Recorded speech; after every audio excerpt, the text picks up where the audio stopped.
மத்தேயு எழுதின சுவிசேஷம் 24:9. கர்த்தருடைய நாமம் மகிமைப்படட்டும். இயேசு கிறிஸ்து வரும்போது என்னென்ன காரியங்கள் தேசத்திலே நடக்கும் என்பதை குறித்து தியானித்து கொண்டு வருகிறோம். இன்றைக்கு மிக குறிப்பாய் இயேசுவின் வருகைக்கான அடையாளங்களிலே ஒன்று, துல்லியமாக நிறைவேறுகிற ஒரு தீர்க்க தரிசனம் என்னவென்று சொன்னால், யுத்தங்களின் செய்திகளையும் என்ன செய்வீர்கள்?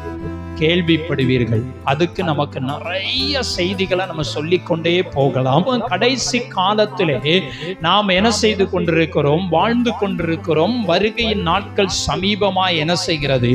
இருக்கிறது. ஆனால் 9ஆம் வசனத்திலே நம்ம பார்க்கிற போது, அப்பொழுது உங்களை உபத்திரவத்திற்கு ஒப்பு கொடுத்து உங்களை கொலை செய்வார்கள், என் நாமத்தின் நிமித்தம் நீங்கள் சகல ஜனங்களாலும் பகைக்கப்படுவீர்கள்.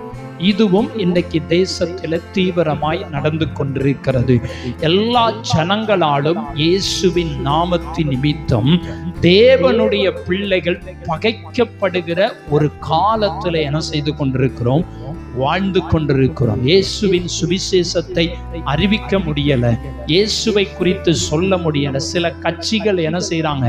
இருக்கிறாங்க, இதுக்குன்னே இருக்கிறாங்க. இவங்க எங்கடா போய் இயேசுவை குறித்து சொன்னாங்கன்னா, எங்கேயும் பைபிள் கொடுத்தாங்கன்னா, எங்கேயும் சுவிசேஷம் அறிவிச்சாங்கன்னா, ஒரு கூட்ட மக்கள் போய் இவங்களை துன்புறுத்துவது, இவங்களை அடிப்பது, வேதாகமத்தை கிழித்து போடுவது, அடுத்து பார்த்தீங்கன்னு சொன்னா அந்த வேதாகமத்தை எரிப்பது, இப்படிப்பட்ட காரியமெல்லாம் இன்னைக்கு உலகத்தில் நடந்து கொண்டிருக்கிறது. இதை குறித்து நாம் அறிந்து கொள்ள வேண்டும். வருகைக்கான அடையாளங்களில் இரண்டாவது மிக முக்கியமான காரியம், நிறைய அடையாளம் இருக்கிறது. அதுல இரண்டாவது மிக முக்கியமான காரியம் பகைக்கப்படுகிற ஒரு அனுபவம். ஆண்டவருடைய நாமத்தின் நிமித்தம் ஆலயத்துக்கு உள்ளே போய் இன்னைக்கு அடிக்கிற மக்கள் துணிகரம் வந்து விட்டது. அரசாங்கமும் அதை கண்டுகொள்வதில்லை, அரசாங்கமும் அதற்கேற்றதான காரியங்கள் செய்வதில்லை. ஆனால் சட்டங்கள் என்ன செய்து இருக்கிறது? சட்டம் பயங்கரமாக இருந்தாலும் சரி, சுவிசேஷத்தை அறிவிக்கலாம், இயேசுவை குறித்து என்ன செய்யலாம்? சொல்லலாம், இயேசுவை குறித்து சொல்லலாம் என்கிற சட்டங்கள் என்ன செய்து இருக்கிறது. ஆனாலும் இன்றைக்கு அதை மதிப்பதில்லை, அதை யாருமே அதை பொருட்படுத்துவதும் இல்லை. காவல் நிலையத்துக்கு போனாலும் சரி, அதையும் என்ன செய்வதில்லை? கண்டு கொள்ளுவதில்லை. ஏன்னா வேதம் கற்றுக் கொடுக்கிறது, என் நாமத்தின் நிமித்தம் எல்லாராலும் நீங்க என்ன செய்வீங்க? பகைக்கப்படுவீர்கள். எல்லாம் அறிந்து கொள்ளணும். இயேசு சீக்கிரமாய் இந்த உலகத்துக்கு வரப்போகிறார். இயேசுவின் வருகை மிக சமீபமாய் என்ன செய்கிறது? இருக்கிறது. நீங்கள் சகல ஜனங்களாலும் பகைக்கப்படுவீர்கள். இதை குறித்து தான் தொடர்ந்து தியானித்து கொண்டு வருகிறோம். இன்னும் ஒரு சில வேத வசனங்களை நம்ம தியானித்து கடந்து செல்லலாம். எடுத்துக்கொள்வோம். மத்தேயு எழுதின சுவிசேஷம் 10ஆம் அதிகாரம் 22ஆம் வசனம். என் நாமத்தின் நிமித்தம் நீங்கள் எல்லாராலும் பகைக்கப்படுவீர்கள், முடிவு பரியந்தம் நிலை நிற்பவனை என்ன செய்வானாம்? ரட்சிக்கப்படுவான். எல்லாராலும் என்ன செய்வாங்களாம்? பகைக்கப்படுவாங்க. ஐயோ, இவங்கெல்லாம் நம்மளை பகைக்கிறாங்களே அப்படின்னு நினைச்சாங்கன்னா இவங்க இயேசுவுக்காய் என்ன செய்ய முடியாது? வாழ முடியாது. சொந்தங்கள் பகைக்கலாம், ஊர்ல இருக்கிறவங்க பகைக்கலாம், பக்கத்தில் இருக்கிறவங்க பகைக்கலாம், அக்கம் பக்கத்தில் இருக்கிறவர்கள் பகைக்கலாம், ஏன் உடன் பிறந்தவர்கள் கூட என்ன செய்யலாம்? பகைக்கலாம். ஆனால் எல்லாராலும் பகைக்கப்படுகிற ஒரு அனுபவம் தான் கிறிஸ்தவர்களுக்கு கடைசி காலத்துல என்ன செய்யும்? இருக்கும். இது எதை குறிக்கிறது? வருகைக்கான அடையாளங்களை குறிக்கிறது. அடுத்து ஆண்டவர் சொல்லுகிறார், ஆண்டவருடைய நாமத்தின் நிமித்தம் எல்லாராலும் பகைக்கப்படுவீர்கள். யாருன்னு சொல்லவே முடியாது. யாரெல்லாம் நம்ம பகைப்பாங்கன்னே நமக்கு என்ன செய்யாது? தெரியாது. எல்லாராலும் பகைக்கப்படுவீர்கள். ஆனால் ஒரு காரியத்தை சொல்லுகிறார், முடிவு பரியந்தம் நிலை நிற்பவன் என்ன செய்வானா? ரட்சிக்கப்படும். முடிவு வரைக்கும் எல்லாரும் நம்மளை பகைக்கலாம், நமக்கு விரோதமாய் பேசலாம், நமக்கு விரோதமாய் எழும்பலாம், என்ன வேணாலும் சொல்லலாம். ஆனா நம்ம சோர்ந்து போயிடக்கூடாது, தளர்ந்து போயிடக்கூடாது. ஐயோ, என்னை இப்படி பேசிட்டாங்களேன்னு வருத்தப்பட்டுறவும் கூடாது. அதை கண்டு கொள்ளவே கூடாது. இந்த காத்துல வாங்கிட்டு இந்த காத்துல விட்டுறோம். இன்னும் சொல்ல போனா அதை காத்திலே நம்ம என்ன செய்யக்கூடாது? வாங்கக்கூடாது. நமக்கு விரோதமாய் பேசுவாங்க, நம்மளை முன்ன விட்டு பின்ன என்ன செய்வாங்க? பேசுவாங்க, நம்மளை பகைப்பாங்க, நமக்கு விரோதமாய் என்ன செய்வாங்க? எழும்புவார்கள். ஆனால் நாம் அறிந்து கொள்ள வேண்டிய சத்தியம் என்னன்னா, கடைசி வரைக்கும் நம்ம என்ன செய்யணும்? நிலைத்திருக்கணும். முடிவு பரியந்தம் நிலை நிற்பவன் தான் ரட்சிக்கப்படுவான். கடைசி வரைக்கும், கடைசி வரைக்கும். நீங்க ஒரு பிள்ளை நல்லா படிச்சிருக்கு, நல்லா படிச்சுட்டு எக்ஸாம் நேரத்துல போகலன்னு வச்சுக்கோங்களேன், அவங்களால ஒரு பிரயோஜனம் இல்லை. நல்ல இப்ப நிறைய அரசு தேர்வுகள்லாம் என்ன செய்யுது நடக்கு. ஒரு வருஷம் முழுவதும் நல்லா கஷ்டப்பட்டு படிச்சுட்டு கடைசியில் அந்த ஒரு நாள் அந்த 3 மணி நேரம் போய் தேர்வு எழுதலைன்னா அதனால் ஒரு பிரயோஜனமும் இல்லை. நிறைய பேருடைய கிறிஸ்தவ வாழ்க்கை அப்படிதான் என்ன செய்யுது இருக்கிறது. நல்லா கஷ்டப்பட்டு கிறிஸ்துவுக்காக என்ன செய்வாங்க, வாழுவாங்க. கடைசி நேரத்துல கோட்டை விட்டுருவாங்க. இயேசு வரும்போது கோட்டை விட்டாங்கன்னு வச்சுக்கோங்களேன், ஒண்ணுமே என்ன செய்ய முடியாது. இதுவரைக்கும் கஷ்டப்பட்டு பிரயாசப்பட்டு என்ன செஞ்சிருப்பாங்க, கிறிஸ்துவுக்காய் வாழ்ந்திருப்பாங்க. எத்தனையோ நிந்தைகள் அவமானங்களை சகிச்சிருப்பாங்க. எவ்வளவோ சூழ்நிலையில வாழ்ந்துட்டு கடைசி நேரத்துல இயேசு வரக்கூடிய நேரத்துல இன்றைக்கு அநேகர் கோட்டை விட்டு பின்வாங்கி போகிற மனிதர்களை நம்ம என்ன செஞ்சிருக்கிறோம், அறிந்திருக்கிறோம். நன்றாக தான் கிறிஸ்துவுக்காய் வாழ்ந்து கொண்டிருப்பாங்க. ஆனால் திடீர்னு பார்த்தீங்கன்னா அவங்களுடைய வாழ்க்கை பின்மாற்றத்துக்கு நேராக என்ன செஞ்சிடும், கடந்து போயிடும். இனி காலம் செல்லாது. அதான் நமக்கு வேதத்துல பார்க்கிறோம். 10 கன்னிகைகளை குறித்து நம்ம பார்த்தோம் என்று சொன்னால், இயேசுவின் வருகை வரைக்கும் நல்லா காத்து கொண்டுதான் என்ன செய்தாங்க, இருந்தாங்க. மணவாளன் வருகிற வரைக்கும் காத்து கொண்டுதான் இருந்தாங்க. கடைசி நேரத்துல எண்ணெய் இல்லாம போயிருச்சு. மணவாளன் வருவதற்கு தாமதமான உடனே தங்கிட்ட இருந்த எண்ணெய் எல்லாம் தீந்து போயிருச்சு. கொஞ்சம் என்ன செஞ்சிருக்கணும், வச்சிருந்திருக்கணும். ஆனா இவங்க போய் வாங்கிட்டு வருவதற்குள்ளே மணவாளன் வந்துவிட்டு போய்விட்டாரு. அதுக்குள்ள வேகமா வாங்கிட்டு இவங்க போறாங்க. போகும்போது அங்க கதவு என்ன செஞ்சிருச்சு, அடைக்கப்பட்டு விட்டது. அப்போ அவ்வளவு தூரம் காத்திருந்தவர்கள், மணவாளனுக்காய் காத்திருந்தவர்கள், ஆனா கடைசி நேரத்தில் தங்களுடைய அந்த மணவாளனாகிய இயேசுவோடு கூட இருக்கக்கூடியதான அந்த ஸ்லாக்கியத்தை, அந்த பாக்கியத்தை என்ன செஞ்சிட்டாங்க, இழந்து விட்டார்கள். நம்ம அறிந்து கொள்ளணும், கடைசி நேரம் முடிவு பரியந்தம் கடைசி வரைக்கும் கிறிஸ்துவுக்காய் வாழ எத்தனை பேரோ வந்தாங்க. ஆனால் எத்தனை பேர் நிலை நிற்கிறார்கள்? வேதம் சொல்லுகிறது, அழைக்கப்பட்டவர்கள் அநேகர், ஆமென், தெரிந்து கொள்ளப்பட்டவர்களோ சிலர் என்று சொல்லி வேதம் சொல்லுகிறது. அழைக்கப்பட்டவர்கள் அநேகர், ஆனா சிலர் தான் என்ன செய்வாங்க, தெரிந்தெடுப்பாங்க. கடந்த நாட்களில் நமக்கு தெரியும், நீட் எக்ஸாம் கிட்டத்தட்ட 23 லட்சம் பேர் என்ன செஞ்சிருக்கிறாங்க, எழுதியிருக்கிறாங்க. கடைசி தெரிந்தெடுத்தது எத்தனை லட்சம் பேருன்னு பார்த்தீங்கன்னா 21 லட்சம் பேர் அவுட். 21 லட்சம் பேர் என்ன செய்யாது, கிடையாது. 2 லட்சம் பேர் மட்டும்தான் என்ன செய்ய முடியும், டாக்டர் ஆக முடியும். மீதி 21 லட்சம் பேரு டாக்டர் என்ன செய்ய முடியாது, ஆக முடியாது. அப்ப உலகத்துல எத்தனை கோடி கிறிஸ்தவ இருக்காங்கன்னா ஒரு 300-400 கோடி கிறிஸ்தவங்க இருக்காங்க. இதுல எத்தனை கோடி பேர் தேவனுடைய ராஜ்யத்துக்கு போவாங்கன்னு நமக்கு என்ன செய்யாது, தெரியாது. ஏன்னா அநேகர் அழைக்கப்பட்டிருக்கலாம், அல்லனா தெரிந்து கொள்ளப்பட்டவர் சிலர். 23 லட்சம் பேர்ல 2 லட்சம் பேர், அப்ப 21 லட்சம் பேர் என்ன ஆனாங்க? எதுக்கு போய் நீட் எக்ஸாம் எழுத போனாங்க? எதுக்கு பணம் செலவு பண்ணாங்க? அவங்களால என்ன செய்ய முடியல, ஜெயிக்க முடியல. கடைசி வரைக்கும் ஜெயித்தால் மட்டும்தான், அந்த நீட் எக்ஸாம்ல பாஸ் ஆனா மட்டும்தான் டாக்டரா என்ன செய்ய முடியும், ஆக முடியும். முடிவு பரியந்தம் நிலை நிற்பவன் ரட்சிக்கப்படுவான். அடுத்து பார்த்தீங்கன்னா அழைக்கப்பட்டவர்கள் அநேகர், தெரிந்து கொள்ளப்பட்டவர்கள் சிலர்.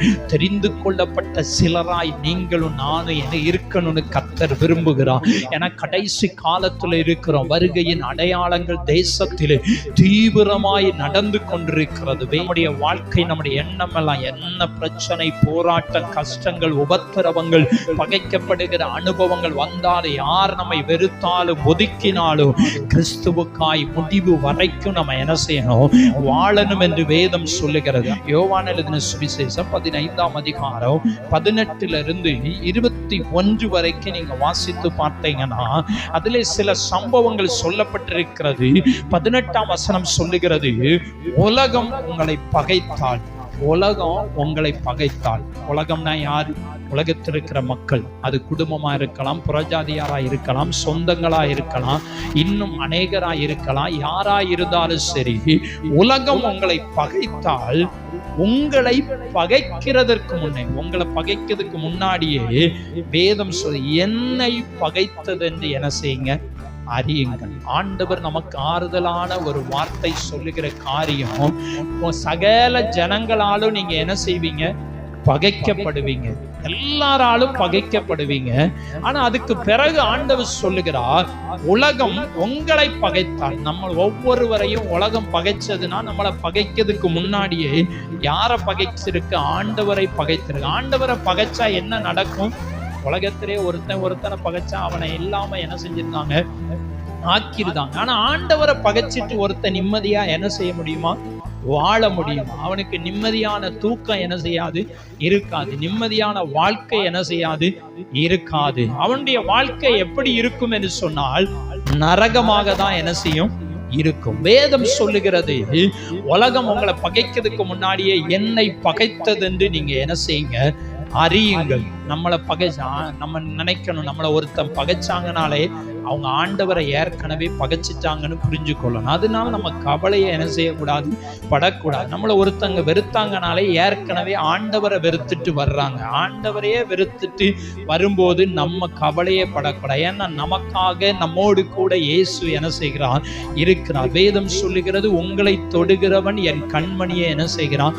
தொடுகிறான். நம்மளை ஒருத்த பகைச்சாங்கன்னா கவலைப்பட வேண்டாம். நம்மளை ஒருத்தங்க வெறுத்தாங்கன்னா கவலைப்பட வேண்டாம். அவங்க ஏற்கனவே ஆண்டவரை வெறுத்துட்டு ஆண்டவரை பகைச்சிட்டு தான் என்ன செய்யறாங்க?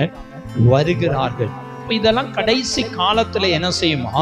நடக்கும். அடுத்து வேதம் சொல்லுகிறது, நீங்கள் உலகத்தாராய் இருந்தால் உலகம் தன்னுடையதை என்ன செஞ்சிருக்கும்?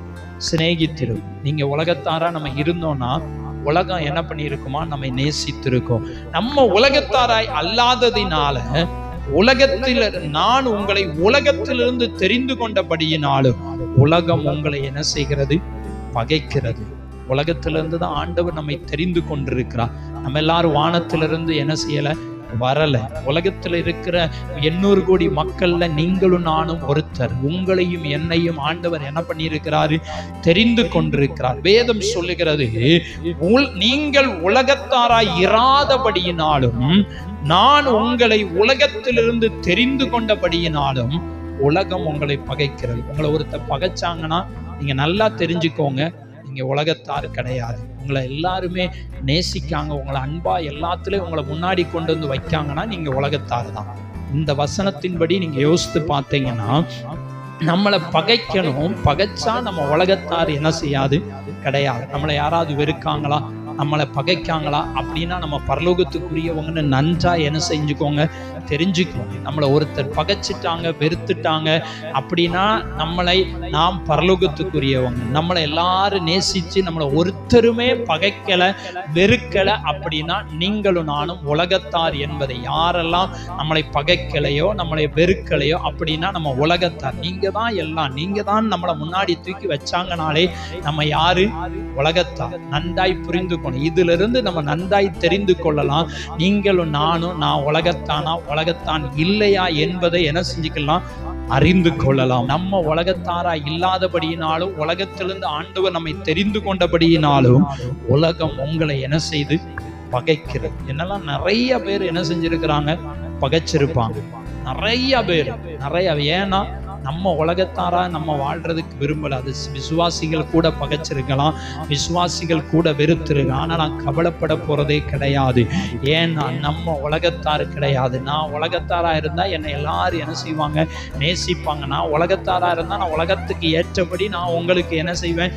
பேசுவேன், உங்களுக்கு பிரசங்கம் பண்ணுவேன். எனக்கு அப்படிப்பட்ட காரியமே என்ன செய்யாது? கிடையாது. அதனால அநேகர் என்ன செய்வாங்க? பகைப்பார்கள், வெறுப்பார்கள். நம்ம நன்றாய் அறிந்து கொள்ளணும். நம்ம உலகத்தாராய் இருந்தா எல்லாரும் நம்ம நேசிப்பாங்க. நீங்களும் நானும் தேவனுடையவர்களாய் இருந்தா எல்லாரும் நம்மளை பகைக்கக்கூடிய காலம்தான் கடைசி காலம் என்பதை அறிந்து கொள்ள வேண்டும். 21ஆம் வசனம் சொல்லுகிறது, அவர்கள் என்னை அனுப்பினவரை அறியாதபடியினால, இயேசுவை இவங்க தெரியாததுனால அவங்க என்ன பண்றாங்களாம்? என் நாமத்தின் நிமித்தமே இவைகள் எல்லாம் உங்களுக்கு என்ன செய்தார்களாம்? செய்வார்கள். அவங்க இயேசுவை என்ன செய்யல? தெரியல. அவங்கள குறை சொல்லுவதற்கு நம்ம ஒண்ணும் இல்லை. அவங்க இயேசுவை பத்தி தெரியல. தெரியாததினால இதெல்லாம் என்ன செய்வாங்க? செய்வாங்க. இயேசுவை பத்தி தெரிஞ்சிருந்தது அப்படின்னா நம்மளை யாருமே என்ன செய்ய மாட்டாங்க? பகைக்க மாட்டாங்க. இன்னைக்கு பகைக்கிற கூட்டம் பெருகி கொண்டிருக்கிற ஒரு கடைசி காலத்துல இருக்கிறோம். நம்முடைய இந்தியாவை கணக்கெடுத்து பார்த்தோம் என்று சொன்னால் கொஞ்சம், அதாவது பார்த்தீங்கன்னா கிறிஸ்தவர்களுக்கு உபத்திரவப்படுத்துகிற நாடுகள்ல பட்டியல்ல இந்தியாவும் என்ன செய்து இருக்கிறது. பாதுகாப்பு இல்லாத பட்டியல்ல இந்தியாவும் என்ன செய்து இருக்கிறது. தேவனுடைய பிள்ளைகளுக்கு நிறைய நாடுகள் இருக்கிறது, அதுல இந்தியாவும் ஒன்று. இன்னைக்கு தேவ பிள்ளைகள் அறிந்து கொள்ளணும், கிறிஸ்தவர்களுக்கு எதிராக இருக்கிற பல நாடுகள் இருக்கிறது, அதிலும் இந்தியாவும் ஒன்றாய் இருக்கிறது. நிறைய செய்திகளை பார்த்து கொண்டிருக்கிறோம். பகைக்கப்படுகிற ஒரு அனுபவம், பகைக்கப்படுகிற ஒரு நிலைமையில தான் இன்னைக்கு கிறிஸ்தவ உலகம் போய்கொண்டிருக்கிறது. ஆனா நம்ம எதுக்குமே கவலைப்படக்கூடாது. ஏன்னா உலகம் இயேசுவை ஏற்கனவே என்ன செஞ்சிருச்சு, பகைச்சிருச்சு. அதனால நம்மையும் என்ன செய்யும், பகைக்கும். கவலைப்படவே கூடாது என்று வேதம் சொல்லுகிறது. யோவான் 16:2 சொல்லுகிறது, அவர்கள் உங்களை ஜெப ஆலயங்களுக்கு என்ன செய்வாங்களாம், புறம்பாக்குவார். இது இன்னைக்கு என்ன செய்து நடந்து கொண்டிருக்கிறது. எத்தனையோ ஆலயங்கள் பூட்டப்பட்டிருக்கிறது. அது இல்லை, இது இல்லை, அனுமதி இல்லை, அப்படி இல்லை, அரசாங்கத்திலிருந்து அனுமதி கிடைக்கல, நீங்க அனுமதி வாங்கலன்னு சொல்லி பூட்டி இருக்கிறாங்க. எத்தனையோ ஆலயங்கள் பூட்டப்பட்டிருக்கு. ஆனா புறஜாதியார் மற்ற மதத்தினுடைய கோயில்கள் என்ன செய்யல, பூட்டப்படல. இன்றைக்கு இப்படிப்பட்ட நிலைமை தேசத்தில் இருக்கிறது. ஜெப ஆலயங்களுக்கு புறம்பாக்குவார்களாம். மேலும் உங்களை கொலை செய்கிறவன் தான் தேவனுக்கு தொண்டு செய்கிறவன் என்று நினைக்கும் காலம் வரும். என்னதான் தேவனுக்கு தொண்டு செய்கிறது. இப்ப கிறிஸ்தவங்களை அடிச்சாங்க, ஆலயத்தை உடைச்சாங்கன்னா அவங்க என்னன்னா தங்கள் கட்சி தலைவருக்கு தொண்டு செய்கிறது, தங்களுடைய கடவுளுக்கு சேவை செய்யறதுன்னு என்ன செய்வாங்களாம், நினைக்கக்கூடிய காலம் வரும். இன்னைக்கு அப்படிதான். இன்னைக்கு ஒரு கட்சியிலிருந்து, குறிப்பிட்ட கட்சியிலிருந்து கிறிஸ்தவர்களுக்கு எதிராக ஒருத்தர் எழும்பினானா அவனுக்கு உயர்ந்த பதவி என்ன செஞ்சிடும், கிடைச்சிடும். அவன் கட்சியில மேல இடத்துக்கு என்ன செஞ்சிருவான், போயிருவான். இன்னைக்கு நிறைய கட்சியில இருக்கிற முக்கிய பதவியில இருக்கிறவங்க அதிகமானவே கிறிஸ்தவர்களுக்கு எதிராய் எழும்பினவர்கள், கிறிஸ்தவர்களை கொலை செய்தவர்கள், கிறிஸ்தவர்களுக்கு விரோதமாய் கிரிய செய்தவர்கள் அவர்கள் தான் என்பதை நம்ம என்ன செய்யணும், அறிந்து கொள்ளணும். ஏன்னா வேதம் கற்றுக் கொடுக்கிறது, உங்களை கொலை செய்கிறவன் தான் தேவனுக்கு தொண்டு செய்கிறவன் என்று நினைக்கும் காலம் என்ன செய்யுமா, வரும். கிறிஸ்தவர்கள் ஒருத்தங்க கொலை செய்தாங்கன்னா அவங்க கடவுளுக்கு அல்லனா அவங்க கட்சிக்கு சேவை செய்வதற்கு அப்படின்னு நினைக்கக்கூடிய ஒரு காலம் வரும். அந்த காலம் இதுதான். ஏன்னு சொன்னா வேதம் நமக்கு கற்றுக் கொடுக்கிறது, நம்ம கவனமா என்ன செய்யணும், இருக்கணும். கடைசி காலத்திலே நம்ம வாழ்ந்து கொண்டிருக்கிறோம் என்பதை அறிந்து கொள்ளணும். அடுத்து அதே யோவான் 16:33 சொல்லுகிறது, உலகத்தில் உங்களுக்கு என்னது உண்டு, உபத்திரவம் என்ன செய்தான் உண்டு. கிறிஸ்தவ வாழ்க்கையில உபத்திரவமே கிடையாது, கஷ்டமே கிடையாது நான் பிரசங்கிக்கவே மாட்டேன். இயேசுவும் அப்படி பிரசங்கிக்கவில்லை. உலகத்துல உங்களுக்கு என்னது உண்டா, உபத்திரவம் உண்டு. ஆனாலும் திடன் கொள்ளுங்கள், நான் உலகத்தை என்ன செய்தேன், ஜெயித்தேன். திடன் கொள்ளுங்க, தைரியமா என்ன செய்யுங்க, இருங்க. ஏன்னா நான் இந்த உலகத்தை என்ன செஞ்சிருக்கிறேன், ஜெயித்திருக்கிறேன். உலகத்தில் உங்களுக்கு உபத்திரவம் நிச்சயம் என்ன செய்யும், இருக்கதான் செய்யும். உபத்திரவம் இல்லைன்னா என்ன செய்ய முடியாது, சொல்ல முடியாது. பாடுகள், உபத்திரவங்கள், கஷ்டங்கள் எல்லாமே என்ன செய்யும், வரும். ஆனா இதுல நம்ம தைரியமா என்ன செய்யணும், நிக்கணும்னு கர்த்தர் விரும்புகிறார். அப்ப நம்முடைய வாழ்க்கையில இன்னைக்கு நம்ம எப்படி போய்கொண்டிருக்கிறோம், நீங்கள் அநேக உபத்திரவங்களின் வழியாக தான் தேவனுடைய ராஜ்யத்தை என்ன செய்ய முடியும், சோந்தரிக்க முடியும் என்று ஒரு பகுதி சொல்லுகிறது. அடுத்து பார்த்தீங்கன்னா 1 தெசலோனிக்கேயர் 3:3 சொல்லுகிறது, இப்படிப்பட்ட உபத்திரவங்களை சகிக்க நாம் நியமிக்கப்பட்டிருக்கிறோம் என்று நீங்கள் அறிந்திருக்கிறீர்களே. உபத்திரவம் நமக்கு வரும். ஆனா அந்த உபத்திரவத்தை நம்ம என்ன செய்யணும், சகிக்கணும். சகிக்கிறதற்காக தான் கர்த்தர் நம்மளை என்ன செஞ்சிருக்கிறார், தெரிந்தெடுத்திருக்கிறார். உபத்திரம் உண்டுன்னு ஆண்டவர் சொல்லிட்டாரு, பகைப்பார்கள் என்று ஆண்டவர் சொல்லிட்டாரு. பகைக்கப்பட்டாலும் அவர் சொல்றாரு, என்ன பகைச்சிட்டு தான் உங்களை என்ன செய்யறாங்க, பகைக்கிறாங்க. அடுத்து சொல்லுகிறாரு, உலகத்தில் உங்களுக்கு என்ன உண்டு, உபத்திரம் உண்டு, உங்களுக்கு பாடுகள் உண்டு, கஷ்டங்கள் உண்டு, வேதனை உண்டு. ஆனா அடுத்து சொல்றார், நான் என்ன பண்ணிட்டேன், உலகத்தை நான் ஜெயிச்சுட்டேன். அடுத்து சொல்லுகிறார், இந்த உபத்திரவங்களை, இந்த பகைக்கப்படுகிற இந்த அனுபவங்களை நாம் என்ன செய்யணும்? சகிக்கணும். சகிக்கும்படியாக தான் நம்ம என்ன செய்திருக்கிறோம்? அழைக்கப்பட்டிருக்கிறோம். சகிப்பதற்காக தேவன் அழைத்த. உபத்திரவங்களா, நமக்கு விரோதமாய் பேசுறாங்களா, நாம என்ன செய்யணும்? சகிக்கணும். நம்ம சகிக்கிற தேவ பிள்ளைகளா என்ன செய்யணும்? இருக்கணும். உபத்திரவத்திற்கெண்டே நம்ம என்ன செஞ்சிருக்கிறோம்? நியமிக்கப்பட்டிருக்கிறோம். அப்ப அதெல்லாம் நம்ம என்ன பண்ணணும்? சகிக்கணும். இதெல்லாம் சகிக்கிற தேவ பிள்ளைகளாய் நம்ம என்ன பண்ணணும்? காணப்படணும்னு வேதம் சொல்லுகிறது. அடுத்து நீங்க வாசித்து பார்த்தீங்கன்னா 1 பேதுரு 4:12 சொல்லுகிறது, உங்களை சோதிக்கும்படி உங்கள் நடுவில் பற்றி எரிகிற அக்கினியை குறித்து ஏதோ புதுமை என்று நீங்க என்ன செய்யக்கூடாது?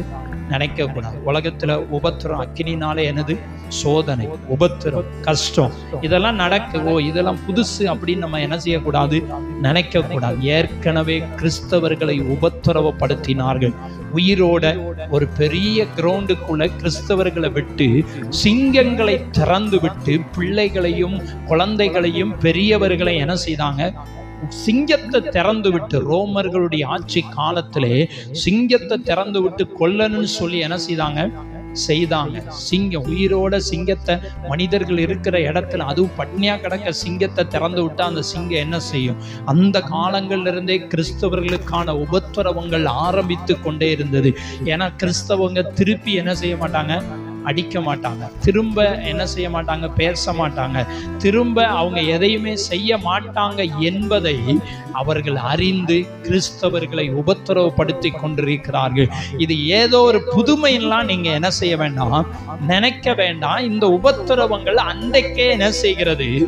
இருக்கிறது என்று வேதம் சொல்லுது. ஒருவேளை இப்படிப்பட்ட உபத்திரவம், கஷ்டங்களின் வழியாக நம்ம கடந்து சென்றாலும் 1 பேதுரு 1:7 சொல்லுகிறது, இந்த உபத்திரவம், இந்த கஷ்டம், இந்த பாடுகள் எல்லாம் இயேசு கிறிஸ்து வெளிப்படும் போது உங்களுக்கு புகழ்ச்சியும் கனமும் மகிமை உண்டாக என்ன செய்யுமா? காணப்படும். என்னது காணப்படுமா? இயேசு நமக்கு வெளிப்படுவார். பார்த்தீங்களா? ஒரு நாள் இயேசு வருவார். வரும்போது இந்த உபத்திரவம், இந்த கஷ்டம், இந்த நிந்தைகள், அவமானங்கள், பாடுகள் எல்லாம் அது எப்படி மாறுமா? இயேசு வெளிப்படும் போது உங்களுக்கு புகழ்ச்சியும் கனமும் மகிமை உண்டாக என்ன செய்யுமா? காணப்படும். இயேசு சொல்லுவார், உபத்திரவப்பட்டியா வான்னு சொல்லி நம்மளோட பெயர் சொல்லி என்ன செய்வாரு? அழைப்பார். நமக்கு மகிமையை கொடுப்பார், கனத்தை கொடுப்பார், உயர்வை என்ன செய்வாரு? கொடுப்பார். ஏன்னா இயேசு கிறிஸ்து வெளிப்படுகிற போது ஒரு காலம் இருக்கிறது, இயேசுவின் வருகைக்கான நாட்கள் இருக்கிறது. அன்னைக்கு அவர் ஒரு நாள் சீக்கிரமாய் வெளிப்படுவார். வெளிப்படும் போது நமக்கு பெரிய புகழை அவர் என்ன செய்வாரு? தருவார். யாருக்கு? உபத்திரவப்பட்டவர்களுக்கு, கஷ்டப்பட்டவர்களுக்கு, ஆண்டவருடைய நாமத்தின் நிமித்தமாய் பாடுகளை சகித்தவர்களுக்கு ஆண்டவர் கூப்பிட்டு நம்மளை என்ன செய்வார்? அழைப்பார் என்று வேதம் சொல்லுகிறது. அதே 1 பேதுரு 4:16 சொல்லுகிறது, ஒருவன் கிறிஸ்தவனாய் இருப்பதினால் பாடுபட்டால் அவன் வெட்கப்படக்கூடாதான். நம்ம கிறிஸ்தவன் என்று சொல்லி நம்மளை உபத்திரவப்படுத்துனாங்களா, நம்மை பாடுகளுக்கு உட்படுத்துகிறாங்களா, நம்ம என்ன செய்யக்கூடாது? வெட்கப்படக்கூடாதான். சிரிச்சுக்கிட்டே நம்ம என்ன செஞ்சிடணும்? வந்துடும். தலை குனிஞ்சி நம்ம வெட்கப்படவே கூடாது. தலை நிமிர்ந்து நம்ம என்ன செய்யணும்? இருக்கணும். அதி நிமித்தம் தேவனை மகிமைப்படுத்த கடவன். ஒருத்தர் நம்ம திட்டுனாங்கன்னா எப்படி தேவனை மகிமைப்படுத்த முடியும்? நம்மளை ஒருத்தர் நம்ம பகைச்சாங்கன்னா ஆண்டவரை எப்படி மகிமைப்படுத்த முடியாது. ஆனால் ஆண்டவர் சொல்லுகிறார், உங்களை ஒருவன் பாடுபடுத்தினால், உங்களை துன்பப்படுத்தினால், உங்களுக்கு பாடுகள் வந்தா நீங்க வெட்கப்படவே கூடாது, கவலையே படக்கூடாது. அதுக்கு பதிலாக தேவனை நீங்க என்ன செய்யணும்? மகிமைப்படுத்தும். ஒருத்தர் நம்ம நிந்திச்சாலும் சரி, அவமானப்படுத்தினாலும் சரி, ஆண்டவரே உமக்கு நன்றி ஸ்தோத்திரம்னு சொல்லி, அது கொஞ்சம் கஷ்டமா தான் என்ன செய்யும் இருக்கும். ஆனா ஆண்டவரே உமக்கு ஸ்தோத்திரம் நன்றின்னு சொல்லிட்டு என்ன செஞ்சிடணும்? இயேசுவின் நாமத்தை மகிமைப்படுத்திட்டு என்ன செஞ்சிடணுமா? வந்துடணும். ஏன்னு சொன்னா கடைசி காலத்தில் அநேக உபத்திரவங்கள், பாடுகள் நிறைந்த உலகத்தில் இருக்கிறோம். அநேக உபத்திரவங்களின் வழியாக, பாடுகளின் வழியாக தான் நம்ம என்ன செய்யணுமா? பரலோகத்துக்கு போகணும். பாடு இல்லாமலாம் பரலோகத்துக்கு என்ன செய்ய முடியாது, போக முடியாது. பாடுகள் இருக்கணும்னு வேதம் சொல்லுகிறது.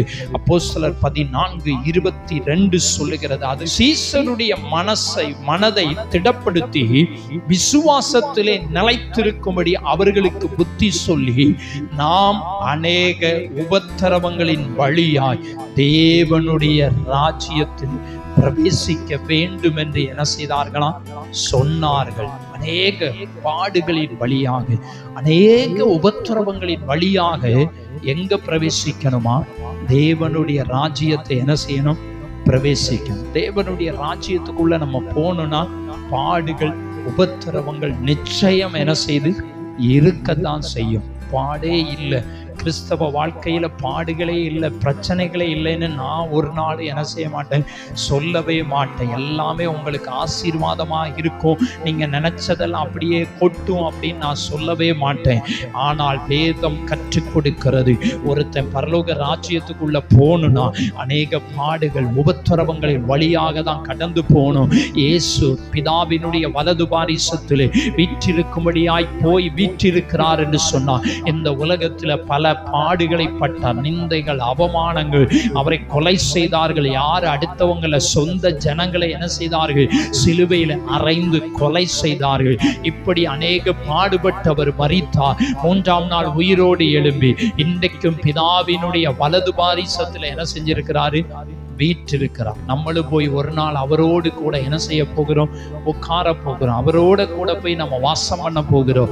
அப்போ நான் பல பாடுகள், பல உபத்திரவங்கள், பல கஷ்டங்கள் நம்முடைய வாழ்க்கையில என்ன செய்யும், இருக்கும். ஆனா நம்ம அதுல சோர்ந்து போயிடக்கூடாது.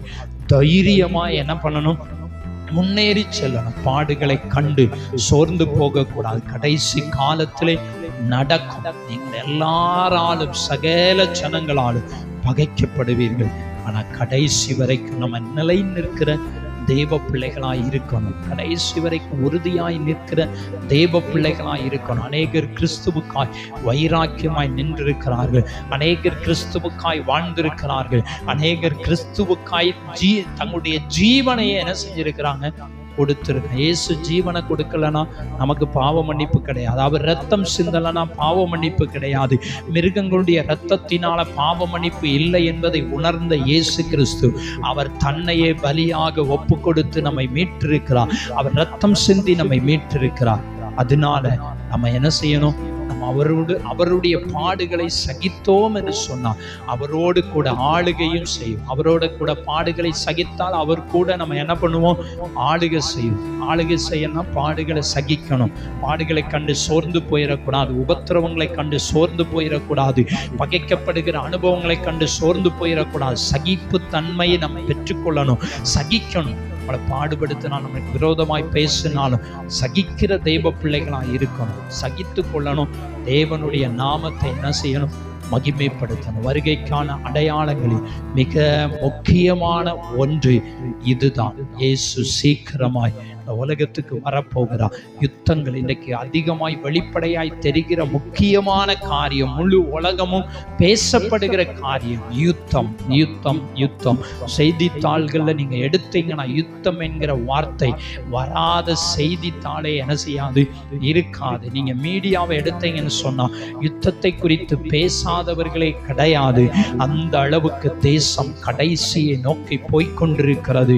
அடுத்து பார்த்தீங்கன்னா பூமி அதிர்ச்சி பல இடங்களில் உண்டாகும். கடந்த வாரத்திலே சீனா தேசத்திலே பயங்கரமான பூமி நிலச்சரிவு, பயங்கரமான நிலச்சரிவு வந்ததை பார்க்கிறோம். கடைசி காலம், இயற்கை நிமித்தமும் அழிவுகள், அடுத்து மனிதன் செயற்கையாகவே அழிவை உண்டு பண்ணி இன்றைக்கு முழு உலகத்திலேயும் சமாதானம் இல்லாத ஒரு நிலைமைக்கு நேராய் உலகம் போய்கொண்டிருக்கிறது. அமெரிக்கா தான் உலகத்திலே பெரிய வல்லரசு நாடு.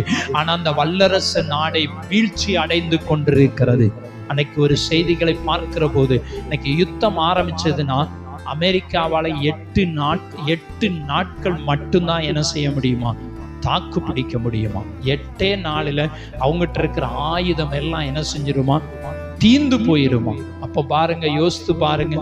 அப்போ அவங்ககிட்ட மிந்தி வல்லரசு நாடு, பல நாடுகளை போய் யுத்தம் பண்ணி அழிச்ச நாடு, பல நாடுகளுக்கு உதவி செய்த நாடு. இன்றைக்கு வல்லரசு என்று சொல்லுகிற நாடு வீழ்ச்சி அடைந்து கொண்டே வருகிறது. அப்படிப்பட்ட நாடுதான் இன்றைக்கு அமெரிக்கா போய்கொண்டிருக்கு. அப்பனா இனி ஒரு வல்லரசு நாடு உருவாகணும், இல்லைன்னா இனி ஒரு சர்வாதிகாரி உருவாகணும். அதற்கு நேராய் உலகம் போய்கொண்டிருக்கிறது. அமெரிக்க டாலரே வேண்டான்னு சொல்லுகிற அளவுக்கு இன்னைக்கு அநேக நாடுகள் முடிவுக்கு வந்து விட்டாங்க. நீங்க உலகத்துல இப்படிப்பட்ட சம்பவம் நடக்கிற அமெரிக்க டாலர் தான் இன்னைக்கு நீங்க வெளிநாடுக்கு யாரு போனாலும் சரி, டாலருக்கு நிகராக இந்திய ரூபாய் மதிப்பு அப்படின்னு சொல்லி தான் நம்ம என்ன செஞ்சிருக்கோம், கேள்விப்பட்டிருக்கிறோம். எந்த நாட்டுக்கு போனாலும் அமெரிக்க டாலர். ஆனால் சில நாடு சொல்லு, எதுக்கு அவங்க டாலரை நம்ம பயன்படுத்தணும், நம்மகிட்டே பணம் இருக்கு, நம்ம பணத்தை என்ன செய்வோம், பயன்படுத்துவோம் என்று சொல்லக்கூடிய இது எங்கே போகிறதுனா, முழு உலகத்துக்கும் ஒரே நாணயம் வரப்போகிறது. முழு உலகத்துக்கும் ஒரே தலைவன் என்ன செய்ய போறான், வரப்போகிறான். முழு உலகத்துக்கும் ஒருவனே ஆட்சி செய்ய போகிறான். இது கடைசியில எங்க போகும் என்று சொன்னால், அந்தி கிறிஸ்துவனிடத்துல எல்லா அரசாட்சியும் போகும் என்பதை நாம் அறிந்து கொள்ள வேண்டும். அப்ப காலம் சமீபமாய் இருக்கிறது. தேவனுடைய இயேசு கிறிஸ்துவினுடைய வருகை அதி சீக்கிரமாய் இருக்க போகிறது. தேசத்தில் நடக்கிற ஒவ்வொரு சம்பவங்களும் இதை நமக்கு உணர்த்துகிறது. குறிப்பாய் மத்தேயு 24:9 சொல்லுகிறது, சகல ஜனங்களால் பகைக்கப்படுவீர்கள், ஆனால் முடிவு வரைக்கும் நிலை நிற்போம் என்று சொன்னார். தேவனுடைய ராஜ்யத்தை சுதந்தரிக்க முடியும். ஆண்டவருடைய நாமத்தின் மீதும் நமக்கு பகைகள் வரலாம், வெறுப்புகள் வரலாம். எது வந்தாலும் நம்மை வெறுக்கிறவர்கள் பெருகலாம், ஆனால் நம்ம சோர்ந்து போகக்கூடாது. அநேக உபத்திரவங்கள், பாடுகள், கஷ்டங்களின் வழியாக தைரியமாய் சகித்து கொண்டு முன்னேறி சென்றால் தேவனுடைய ராஜ்யத்தை சுதந்தரிக்க முடியும். இல்லைனா பரலோக ராஜ்யத்தை நம்ம சுதந்தரிக்க முடியாது. ஆண்டவருடைய கரத்துல நம்மை அர்ப்பணித்து, தேவனுடைய கரத்து நம்மை ஒப்பு கொடுத்து, தேவனுக்கு வாழணும். பகைக்கிறாங்களா, சந்தோஷப்படுங்க. நம்மளை வெறுக்கிறாங்களா, சந்தோஷப்படுங்க. சிரிச்சுட்டே வந்துருங்க, வெக்கப்படவே வேண்டாம். நம்மளை பகைச்சிட்டாங்களே, வெக்கமே பட வேண்டாம். தைரியமாய் நம்ம இருக்கணும்னு வேதம் சொல்லுகிறது. நம்மளை உபத்திரவப்படுத்தினா நீங்க வெக்கப்படாதீங்க. ஆமென் ஆமென், தேவனை மகிமைப்படுத்துங்கன்னு சொல்லி வேதம் சொல்லுங்க. உலகத்துல உங்களுக்கு உபத்திரவம், பாடு, கஷ்டம், வேதனையெல்லாம் உண்டு, ஆனாலும் திடங்கொள்ளுங்க, தைரியமாய் இருங்க. இயேசு உலகத்தை ஜெயித்தார், வானத்தை பூமியை உண்டாக்கின சர்வ வல்லமையுள்ளவராகிய ஆண்டவராகிய இயேசு நம்ம கூட இருக்கிறார். உலகத்தை ஜெயித்தவர், மாம்சத்தை பிசாசை ஜெயித்த இயேசு கூட இருக்கிறார். அதனால் நம்ம சோர்ந்து போக வேண்டாம், தைரியமாய் முன்னேறி செல்லுவோம். கர்த்தர் நம்மை ஆசீர்வதிப்பாராக. ஆமென் ஆமென் ஆமென்.